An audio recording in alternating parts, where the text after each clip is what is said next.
Let's talk food and wine in Tonia's kitchen. Have a seat at the table. Here is Tonia King. Joining me today is author, speaker, and founder of VIETRI, Susan Gravely. Today we're talking about your brand new book, Italy in a Glass, and it's just absolutely beautiful. Susan, it's a pleasure to chat with you again. Thank you, Tonia. I'm so glad to talk to you again. So this is your second book, and it really paints a picture of your life, your association with Italy, and just how much food, art makes such a big difference in your life. It does. It does. You know, I was always the child that was looking at what was on everybody's walls and looking at the food and starting things, you know, whether it was the lemonade stand or making something, you know, I was always the curious kid. So being able to now write these books and bring to your listeners and others the joy of my 43 years of VIETRI and traveling and loving food and art. There's just so much fun. Well, give us a quick summary of VIETRI for folks that don't know what it is. I will. It is an import company of all Italian-inspired dinnerware and everything for the table and the house and garden. So that would include glasses, flatware, linens, of course, the dinnerware, wall pieces, gift items, big urns for the garden, etc. The kitchen or the dining area is where everything happens, right? And it's so nice when it not only looks good, it makes you feel good. It does. And, you know, dinnerware and glass are living organisms. I mean, glass and clay expand and contract when they get heated and when they get cooled. And so you're really, for me, it's about the warmth of the glaze and thinking about the people that painted the pieces and, you know, made the pieces on the wheel or blew the glass. And to start with that, when you're eating something that's also fresh, also beautiful, is the perfect combination. Oh, it really is. And it's amazing looking at some of the dinnerware to think that it was hand painted. That's right. That is so special. And the cover of your book with the beautiful glasswork is just amazing. This book with the food aspect of it, yes, the recipes that you've included in here, just wonderful appetizers. And you mentioned the whole thing with the aperitivo. And tell me about your whole thought process with putting the book together regarding the food and the people. Well, what I've always noticed in Italy is that they will go home from work, everyone will shower and change clothes. And for many small villages, everyone will go outside and sit at the piazza and stroll around. And being that their main meal is mostly at night, because people will come home and have a pasta during lunch, which has switched. It used to be the main meal at lunch. They still will come home and eat smaller dishes with something to drink, a nice glass of wine or a mocktail, etc.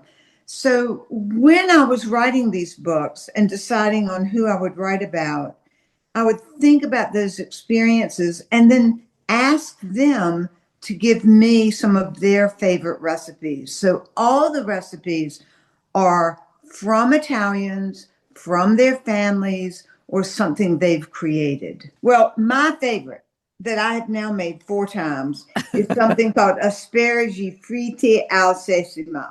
And that is fried sesame asparagus. Ooh, how do you make it? Basically, it's so easy. You buy fresh asparagus, and then you combine flour with baking powder, baking soda, and club soda, of all things. Wow. And some club soda kind of gives it that sparkle. You make the batter. You dip that raw asparagus in the batter. And then I create a column of the sesame seeds, and I will turn the batter with the sesame seeds and then put it in the hot oil. And I will turn them one time. So they're just, what you get is something that's golden and in color. And once they've cooled, there's the crunch of the asparagus, the crunch of the sesame seed, and that little bit of flavor of salt and olive oil. And they are divine. Oh, I can't So, wait to try that. and they're easy. I mean, Tonya, you can make it, very quickly. You can also make the batter. If you are not using them all, you can use the batter the next day, which I just love. What a great appetizer. Yeah, yeah. So that is a favorite. The other that I love always is I always love polenta. Polenta Oh, gets 5 stars or 0 stars from a lot of people. But basically, what polenta is to me as a Southerner is just soft cornbread. right. And they make it and they cut them in little pieces with, that are kind of the diameter of an espresso cup. Right. And then they will take on this one, they'll take ground sausage and cook it down with some olive oil. And then they'll add some herbs to it and put it on top. So it's one of those pick up little hors d'oeuvres that you can eat. Hmm. So what I did is I kind of went to different parts of the country and said, okay, what are delicious things that you make that are indigenous to your area? So it could be, in Sicily, they have a lot of eggplant. So it could be an eggplant caponara or sardines. If it's in Venice on the very far side, it could be something more like a fried zucchini flower. It's interesting when you mention the polenta because my Yes. family is from Calabria and we Ah, didn't have polenta is more northern, isn't it? well, it is, but now it's gone south again. Interesting. This recipe came from a family that live in Padua, and so it's definitely northern. But the It, sardines are from your part of the world. so tell me what you do with sardines. So the sardines that were created here, what they did is they took raisins, they got those drained and soaked up, and then they took olive oil and added breadcrumbs to it and put that in the bowl with the raisins, the pine nuts, the parsley, the grated cheese. And then with a zest of an orange and a lemon, they added it to the breadcrumbs. So you got all of Ooh, that flavor. Isn't that divine? sounds delicious. And then they would take a sardine fillet and they would make it vertical and then put a little bit of the stuffing in it and roll it up. So it looked like the tail side, so the tail side was up, but you'd stack them horizontally, beside each other. Yeah. And then to make between them, they'd put some bay leaves. So you get that bay feeling. And then you cook it for 20 minutes and it's done. And you cut them apart and they're each little bitty hors d'oeuvres. I wonder if you could use anchovies. I don't know why not. It would be the Right. same thing. Yeah. And, it'd Interesting. be a little less strong and that would be delicious. And they're beautiful on a plate. I wonder what you enjoy as far as a wine with that. I would drink, do you know Donna Fugati? It's a white, crisp Sardinian wine called the Forgotten Woman, and it Oh, was the mistress. And it's Donna Fugata, and it's delicious. I would probably go with something crisp with a little bit of sweetness, but not much. so have you enjoyed also learning and tasting different wines with all the different cuisine that you've experienced? I really have. I really have. Two of the chapters are on winemakers, one of which is Antinori, and the other one is a company called Matze. And with both of them, we talked about how they started in the 14th century and what they did, but they also paired their wines with different dishes, which I found to be really fun. One of my favorites is mousse di gorgonzola e rucola. It's a gorgonzola and rucola mousse of all Oh, things. how different. It is different and it is beautiful. And I use little bitty shot glasses or one size larger for it. And basically, you put the gorgonzola, the ricotta, and what they call rocket lettuce, but for us, that's called rucola, Uh-huh. into a food process.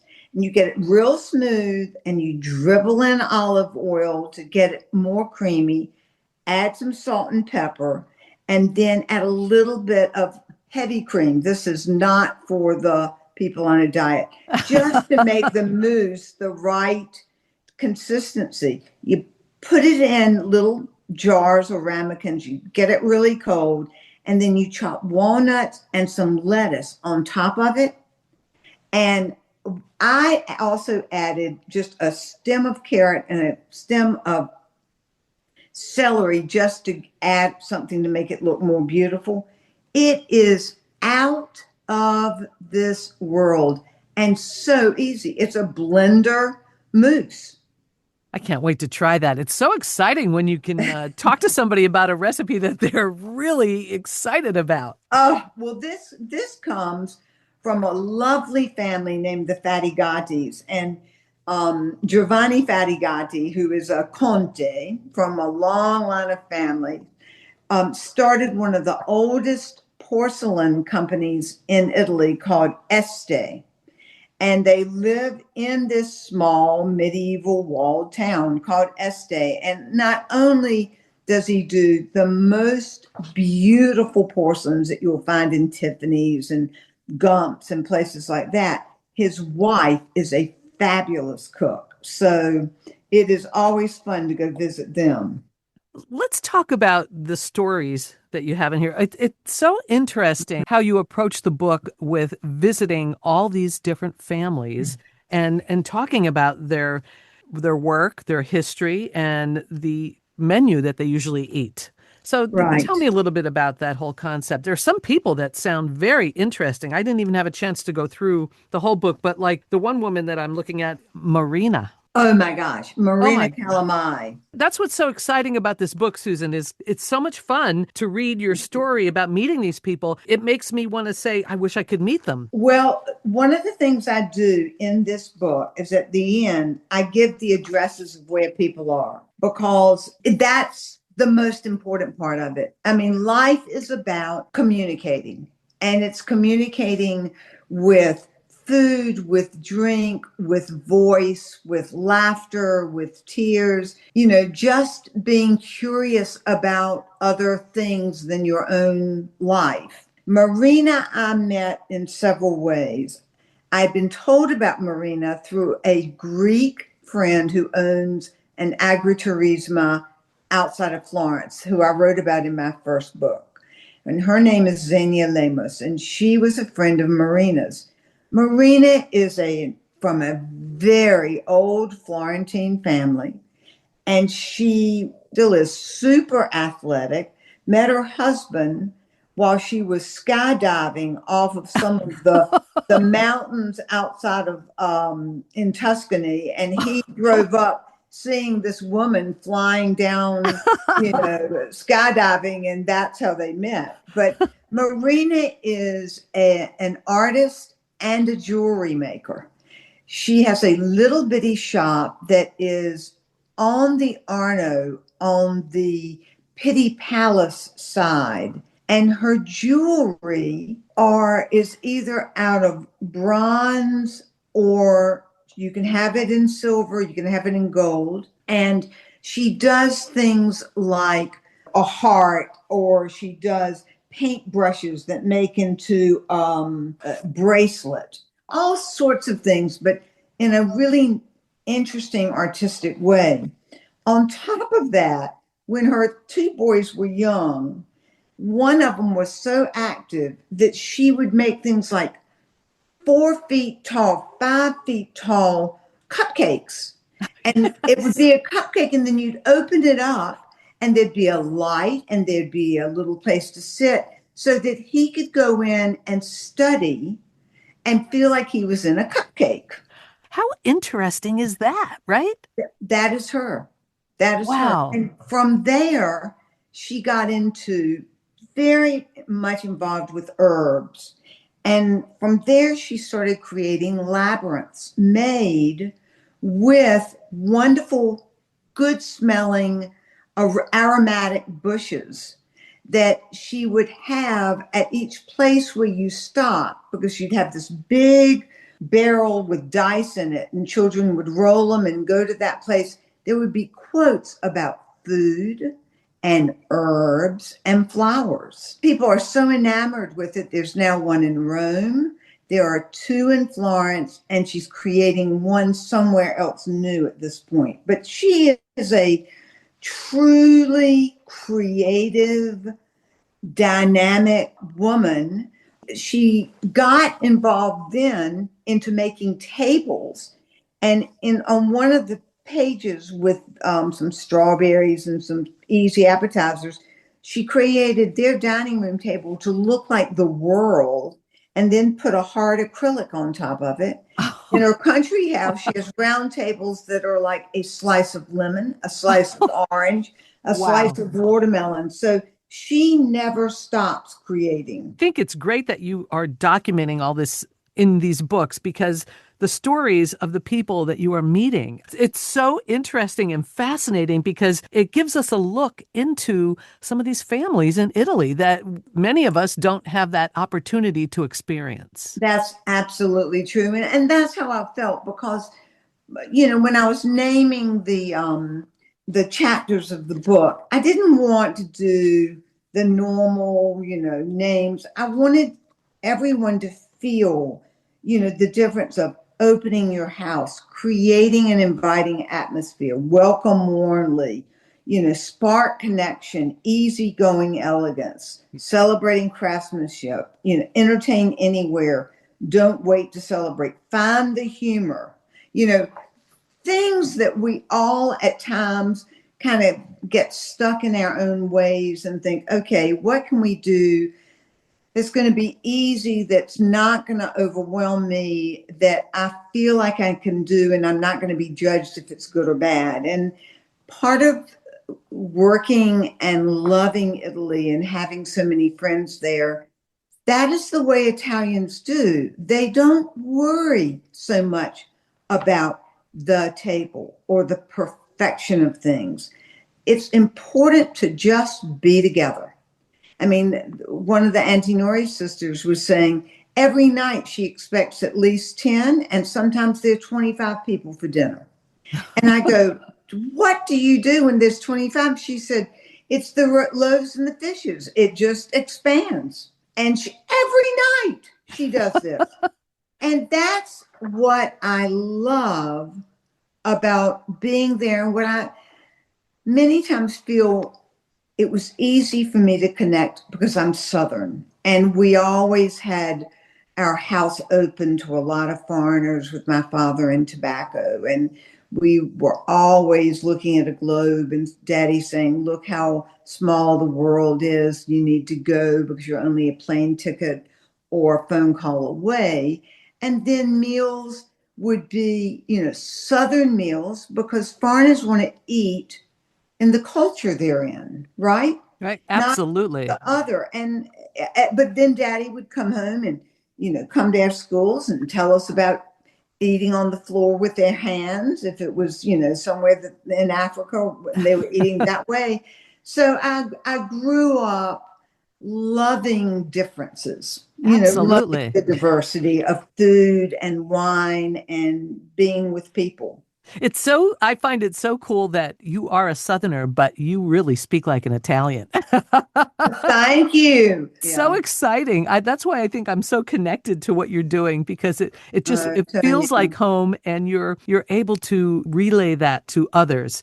And now I'm curious, you've been all over Italy. Do you have a certain area that you prefer? Like, do you prefer Southern versus Northern, or where do you like to go the most? I'm very lucky now. Bill and I rent a wonderful apartment for 2 months. I leave on the 31st of January in Florence. And when people ask me my favorite place, I always say Florence, because for me, I get to the apartment, I unpack, I put on my comfy shoes, and I just walk, walk, walk, walk. And it's a town that's filled with art, filled with design, filled with the textures of life, be it color and different languages and different types of people.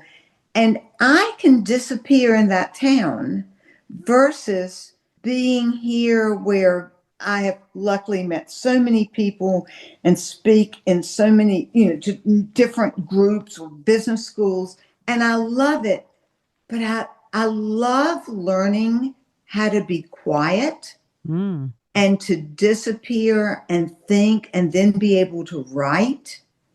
So that would be my starting point and the place that I would spend the most time. I find your whole story so fascinating. We are talking with Susan Gravely. Susan, it's such a pleasure to chat with you. We're talking about Italy in a Glass, just a beautiful book. Thank you so much for this time. And if anyone wants to buy the book, they can go to Amazon.com or VIETRI.com. They can certainly see everything we do on VIETRI.com and sign up for my blog, which is just about Italy. So thank you. What a pleasure it is to chat with you, and best of luck as you go through more experiences in Italy and further on. Thank you, Tonya. I'm so glad to talk with you. Thanks for tuning in. We hope you'll subscribe to this podcast as we continue to take you around the world of food and wine on Tonia's Kitchen.